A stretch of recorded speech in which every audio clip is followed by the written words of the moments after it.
It's the 120 podcast. Mikey Finelli alongside Ben Hootie. It's been 2 weeks. It's been an eventful 2 weeks, Ben, for better reasons than none. The Cubs are winning games. They're still well above 500. We talked to you after the Boston Red Sox series, which was the first series loss for the Cubs since the beginning of April. Alongside my partner, Ben Hootie, I'm Mikey Finelli for another edition of 120. Ben, how are you? I'm doing good on this fine Monday, getting ready to gear up for this Mets series. Our East Coast trip continues. Um, Exciting stuff for the most part. For the most part, and we start with the for the most part of this. The Cubs continuing to win games. They Yeah, look really solid, and the thing is, the lineup they're doing it with is not even close to the highest potential Cubs lineup we could see on paper, right? right. I would say tough series over the weekend. Um, at least you got one, considering the circumstances.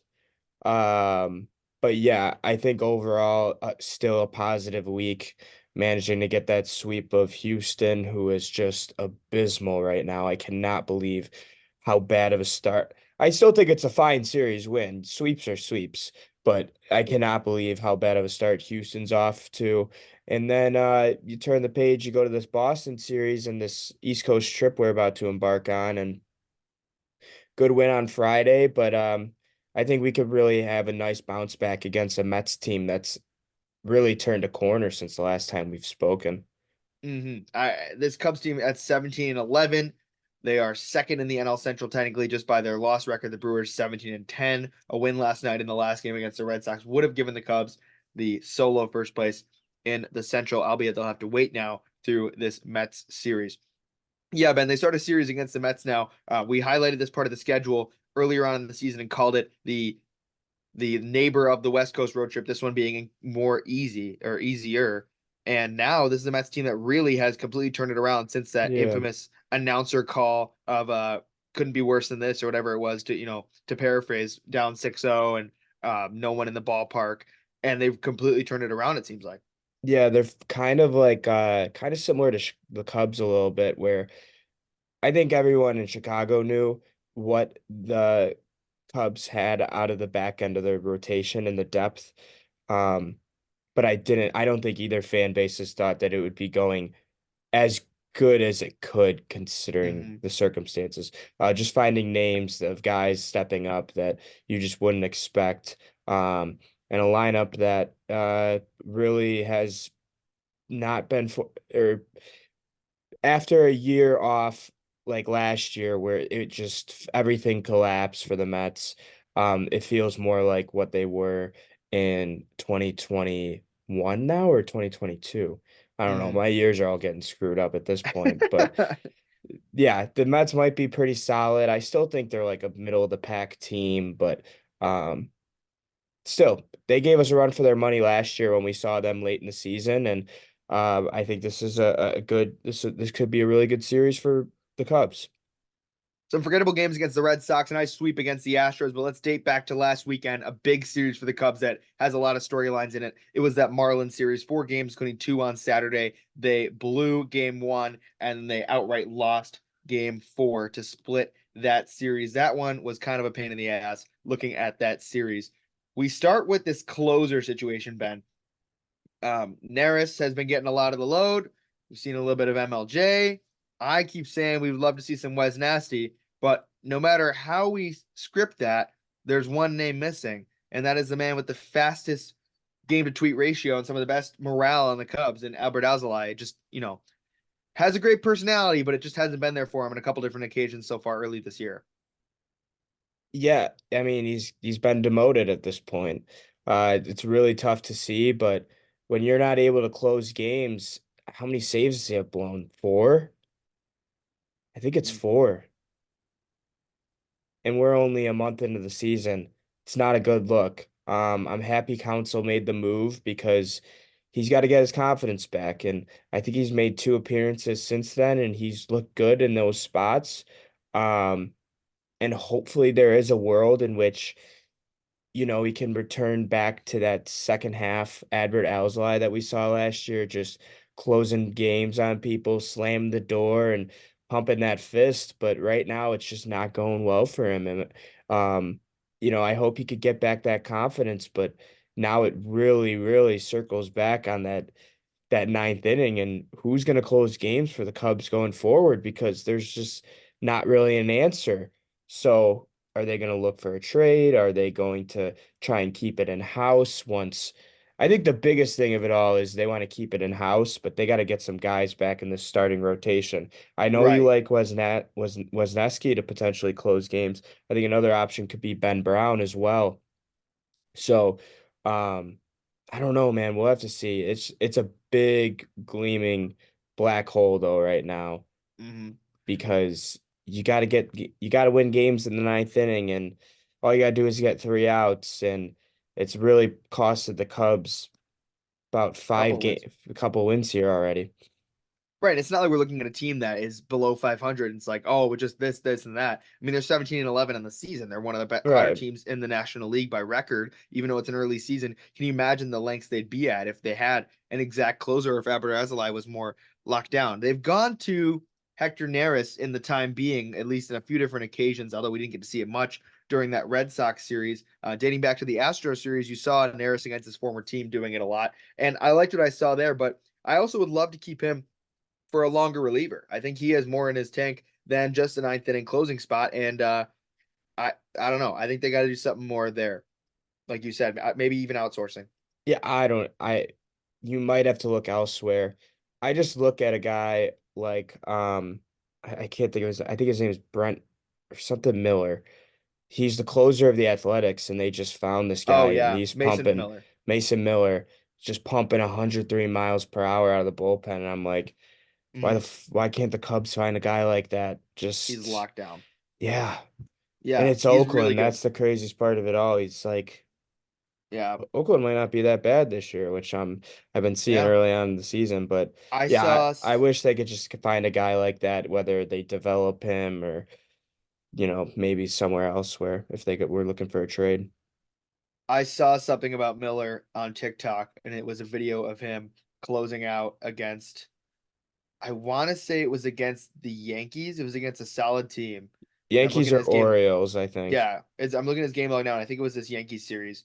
And he has 7 saves on the year. He's been really, really good. He has only 12 innings pitched, 10 games, and 7 saves on the year. As you said, Ben, he's pumping prime Aroldis Chapman heat. And all the comments on TikTok were, congratulations, you are now a Yankee. Congratulations, you are now a Dodger. Like all this stuff saying these really good teams that might be interested in trading for him. And I'm thinking, I didn't see any Cubs comments off the rip, but I'm thinking like, here's a guy that you consider looking at. I keep seeing congratulations, you're going to the Atlanta Braves for pennies because Yeah, that's what the Athletics love to do. another one. Oh man, that'd be awesome. I would say the way that the season's been going, though, you're gonna have to give up some serious prospect capital, but it seems like closers are at a premium right now, not just for the Uh-huh. Cubs. So who knows? Me and my friends were talking about that the other day. Who could even be an option? It's way too early to tell because I think some of the teams that maybe we would have expected at one point to trade for a closer are actually doing a lot better than or traded away their closer are doing a lot better than we initially thought. Kind of like the Guardians with Clase and the Mets with Hmm. Diaz. So Yeah. it's just going to be a black hole for the time being. They're just going to need to find very similar to what happened last year. The Cubs didn't even go into last year with a closer. They No. just said, let's fuck it. Let's find a guy and hope he takes over the reins. That's kind of what happened with Adbert. Hopefully he could get back to that place where he is the Yeah. closer or someone else steps up and becomes real lockdown. If not, you're gonna have to look elsewhere. Albert 22 saves a year ago. Kind of lost it a little bit towards the end of the year, but got into a really good groove and introduced the world to the people's fist. Hey, Ben, I got an idea. If he comes back from the Phantom IL, what if we let Kyle Hendricks close? You need to do something with him. There's just no way. As we talk about Kyle Hendricks a little bit now, we make the transition. A stud, a Hall of Very Good, potentially a Cubs Hall of Famer. Now, I said Cubs Hall of Famer. Somebody who will always be remembered very fondly in Cubs fans' memory, having a slow, painful career death right now, and then kind of just got Phantom IL'd a week ago. Do you think we've seen the last of Kyle Hendricks this season? I I don't have an answer to that right now. I honestly, for if in it's in my head, I hope we don't see him again this year. And that sucks to say, but I like so much more what I'm seeing out of these young pitchers. I'd rather see these young pitchers get knocked around and bounce back the next start than continue to throw, Kyle Hendricks out there and just continue to get lit up. What a horrible, horrible start to the season. Yeah. Um, I would assume that he's going to be back up at some point and they're going to give him another try. Um, but yeah, it's just I don't know what you do with him. I don't know if you call other teams and give or throw him away for pennies. I don't think you could cut him. I just don't think it's realistic. No. Um, so yeah, this whole Kyle Hendricks situation, and I think Cubs fans have been very respectful about it. Um, they understand this is a guy that won a World Series championship, was developed basically was developed his entire career through us, was a ERA leader in 1 year and should have won the Cy Young and put the team on his back essentially at some points throughout that postseason run in 16 and other postseason runs as well. But yeah, I think everyone just kind of realizes it's time. It's just not the same Kyle Hendricks, and it sucks to say that, but Father Time catches up to everybody. Well, it's going to be May pretty soon, but next time we record, and May is the time where we start to see a lot of people hopefully coming back from the IL because that is the flip side of the coin. The Cubs 17-11 on the year, but they have really struggled to stay healthy. We'll flip through it really fast, and then we'll touch on a couple of these people individually. Seiya with the right oblique injury, he is expected to return mid-May. Drew Smiley with a hip injury, expected again May. Kyle Hendricks technically May, but that'll get extended to the 60-day, I would think. Steele left hamstring is set to start in Iowa this week. Expect to return May.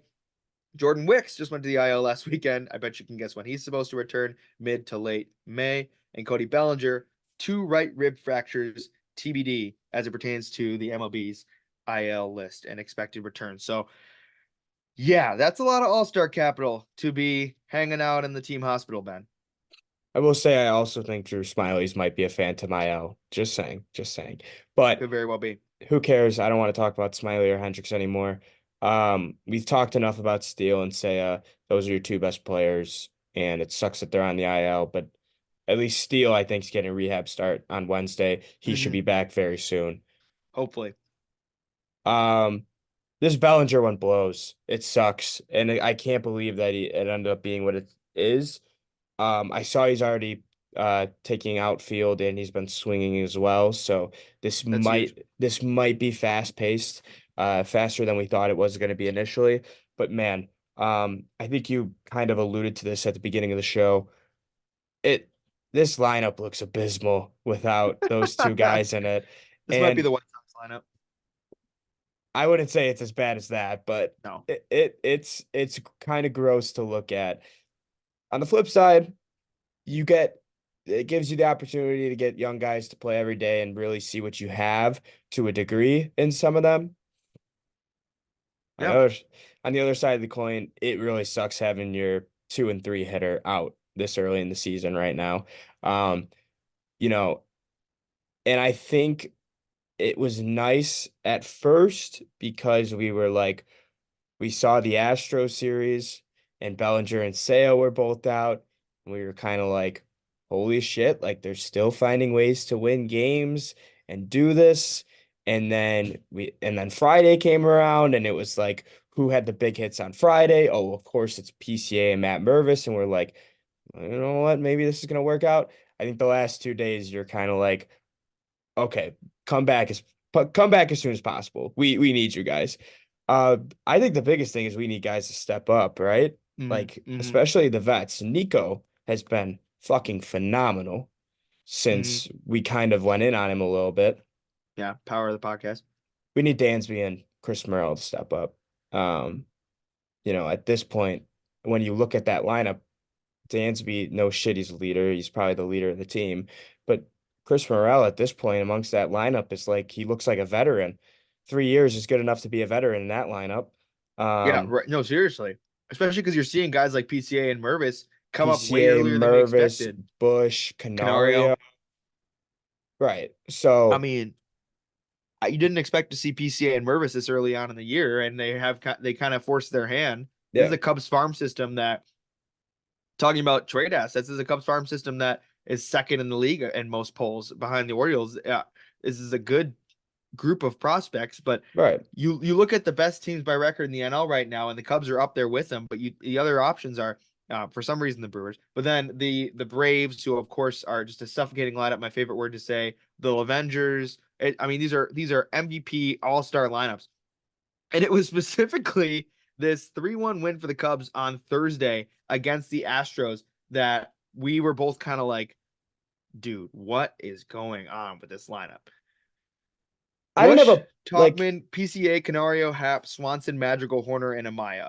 That just doesn't seem like a lineup that's winning you games, but it did that time, and before the Boston series it was. So I'm not mad. I'm just saying like this could really switch fast, and we saw that start to happen in the 17-0 loss against Boston. I think that's the best way to put it. Like it's fine right now, but there's just way too much youth, way too much inconsistencies right now Maybe too with streaky. there's way too much inconsistencies right now, especially with Dansby and Morel, and you can't be relying on guys like, rookies like Bush and PCA and Mervis to carry that load. So you hope they can until Belly and Saya come back. But once again, you look at this lineup, it's like, fuck, Yeah. those guys need to be back. They need to be back as soon as possible. Mhm. Um, but as you said, you can't be complaining too much right now because we're about to make it through the April gauntlet that we always Right. talked about. And the worst they could be is 4 games over 500. Or no, And you 5.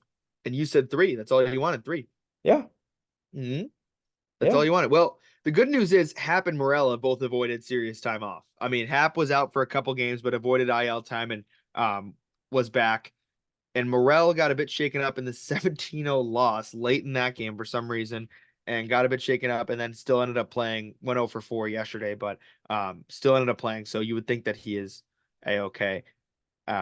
Yeah, that was a tough game to see Mervis and Wisdom pitch. And that was actually the game I got to watch the most of over the weekend, which is also a bit annoying, but I love watching the Cubs at Fenway. It's a lot of fun. You and I both said it on Friday. It feels like magical. It feels cool. Like this is awesome. This is how baseball's supposed to be. I just wish that the other two games ended up being more interesting. Of course, extra or almost extra innings, bottom of the ninth loss last night, but until Talkman, it really didn't feel like it was going to be anything. I want to talk about some bright spots. Yeah. That's like the bright spots of the past week. Yeah. Um, Shota Imanaga's awesome. Mm, He is awesome. And we didn't get to catch much of Friday's game because we were busy with radio. banquets and stuff like that. Yeah. But I mean, just looking at the highlights, he is dialed in. And I hope there's not this, once there's enough tape on him, there's like this kind of fall off. I don't know if there will be because he's translating so well in the major leagues that I'm obsessed, dude. I'm obsessed. It's awesome. This quote from Alex Cora is so great. It's this article I read about how Shota was really targeted by the Red Sox too, in addition to the Cubs. And Cora said, "I know everybody's talking about Yamamoto, but this guy's good too. Statistically, he's better off the rip. Right And now he yeah, is, yeah. yeah, off the rip he is, and he's got that sub one ERA still. He looks so good. It's that they were showing the highlights of it Friday night after we got home from our radio banquet, as you said, and I was glancing at it. It's that way he gets through the lineup multiple times and has a plan for the whole game that so many people have now talked about online that I don't think it's easily foiled. I think he should still be able to play that chess match well. Is he going to keep a sub one ERA? I don't know. But is he going to get completely screwed up and lit up in a game and let up 16 runs? I also doubt it. I think they're going to find a way to keep him pretty serviceable. And the splits are crazy too, where like he's yeah, it's almost like he is. What do they call him? What do they call him in Japan? It's similar to like prime Kyle Hendricks. They call him the pitching philosopher or something like Yeah, that. something That was like his that. nickname. You're seeing it in action. It's very like similar to he's finding ways to, you know, obviously he's throwing from the left side, so usually righties are good off you. So he's still finding ways to execute pitches where he can get out righties and lefties at a high rate, and there's like not really one that's hitting him harder than the other. Who did he give the home run up to though? I we were both at radio. Was it I saw it happen, but O'Neal? I didn't see who it was. Whatever. It really doesn't matter. But It's it was his just, only run. yeah, he's awesome. He's awesome. Yeah. It's been a great signing for the Cubs in an offseason that was somehow criticized. And it has been really fun. The criticism, and going back to what we started at the top of the episode, maybe they could have signed a closer, but they thought they had something in Albert Alzolay, and it's just not working out at the time being. And they're gonna have to figure out something live now. And really, the only big closer on the market was Hader, and Hader Yeah. is. We didn't even get to see Hader in the Astros series because they No. didn't even have a save opportunity. But he's struggling to start the year too. He's blown a couple games, so I don't know. And you talk of bright spots. How about Pete Crow-Armstrong taking one all the way to deep right field? His very first in his career, his very first hit, got the ball back. He traded the bat. Now the whispers are, is that the actual bat? If you're a hot hitter, you get your first MLB hit. Are you giving away that bat so easily, or is it just any bat that he happened to sign? He claims, and the story claims, he gave away his actual bat he hit the home run with. That's pretty cool. That's pretty stand up with PCA. I'll I take agree. the ball, you get the bat. We'll just do a trade off. Personally, if it's me, I'm keeping both and just keeping them next to each other. But I'm also not major league number 15 overall prospect. Yeah, that's fucking awesome. That was so cool to see. Just straight up, he got all he got all of it. He almost fell in the box. A little bit of a Sosa hop, but like Right, unintentionally, right. clearly because he literally got all of it. Just such a beautiful swing. It's like a golf swing when he gets a hold of one. Um, and yeah, he's batting 400 right now. Yeah. Very minimal plate appearances, but he had a nice weekend again. You already know what he's going to bring you in center field. Just don't run into any brick walls. He's going to scare the shit out of me sometime. I already know it, but Yep. um, you already know what you're getting out of the glove. It just feels so good that he was able to get that first hit. And what makes it even better was it was a 1:20 start time at Mhm. Wrigley Field, Packed. packed on a Thursday. Like, come on. It was Yeah. awesome. Such a Yeah. cool video. Probably, I would say, up there for best moments of the season thus far. Mhm. Yeah. And especially because it was go ahead in such a big game. They finished the sweep. Just such a great storyline. And, I hope he really does continue to shine and make the Cubs want to keep him up when Bellinger's back, but I don't know how he's going to do it because probably the hottest hitter on the Cubs right now is the guy that sits behind Cody Bellinger and Mike Tauchman. Yeah. So That's fair enough. PCA, by the way, we yeah, have a center field problem.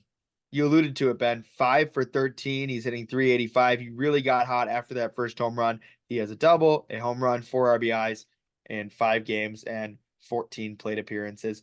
He's gotten hot, but like we talked about with his young lineup, you never know when that can completely change. It gets streaky, and it would be no one's fault but the injury. So you hope you can get your more consistent MVP caliber bats back soon in Cody Bellinger and Seiya Suzuki. All right, Ben, I got one last thought. Is it time for the Tampa Bay Rays to get relegated to AAA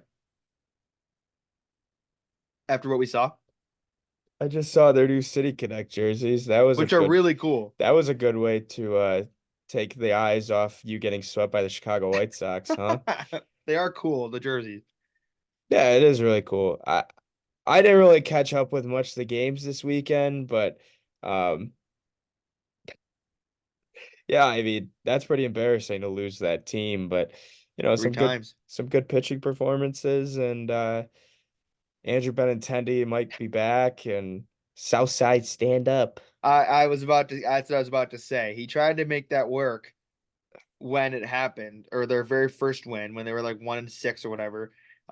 And what's his name? I forget his name. The announcer. I don't know. He's the new announcer. What's his name? Yeah, I know. It's John like Shiffrin. John Shiffrin. Shiffrin. Yeah, John Shiffrin, who was. I didn't think people were really gonna like him as the White Sox announcer because he comes from like ESPN 8 the Ocho, like he did like pickleball and stuff, which is fine. Like it was really fun. Like he was really good at it. And he's not as like traditional baseball announcer guy as Jason Benetti or, Steve Stone. But he's been fun for the White Sox games I've watched. I don't know how fun you can be, but he tries to get the South Side stand up thing going, and it finally kind of clicked this weekend when they won 3 in a row. They got a walk off, and it sounded like he ate his mic, but it it made for a funny Twitter clip. So I don't know if there's anything positive about the White Sox right now. Maybe it's that this South Side stand up thing is catching on because I said it when it happened the very first time. I'm like, people are rolling their eyes at this. But if they would be good, like if this was 2021 and people and the announcer was saying that, there'd be shirts, there'd be signs, like they're just because they're so terrible.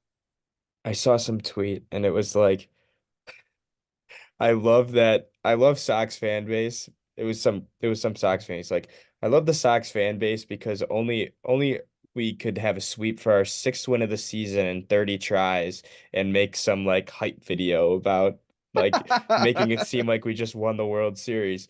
And that's valid. That's how White Sox fans are. You send them out and then all of a sudden you win a couple games and they're right back in it. Yep. Yeah, but going back to the Shiffrin thing, he seems cool. He's kind of Yeah. weird. Yeah. It's okay. But that's okay. All baseball announcers are weird. Look Yeah. at Boog. Look at Jason Benetti. I mean, yeah. The What was Southside stand-up thing it's fine. it's It's fine. fine.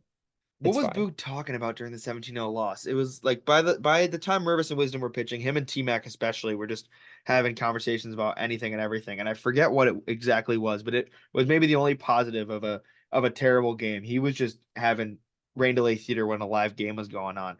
And I've just loved. I mean, I know we've talked about this briefly in the pod before, and Twitter loves it too. But like, Boog has been great this year. Like he is the Cubs announcer. He's always been great, but he has especially been great on Marquee this year. And maybe it's because the team has been hot to start, but I really have enjoyed watching games on Marquee. Yeah, he's killing it. He really is. That entire crew is doing a really good job. I had complaints in the past. And after watching that ESPN broadcast yesterday, holy fuck, thank God we have a good, or it finally seems like we have a broadcast and a channel that's starting to come together because my word, Yeah.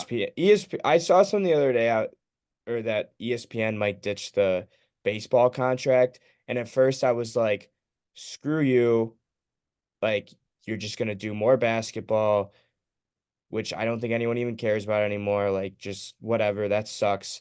And then I watched the Sunday Night Baseball broadcast last night. I was like, you know what? Yeah, you could actually ditch the baseball contract because this crew, the cable channel doesn't understand baseball. No. It's bad. It's really bad. There was like a big play.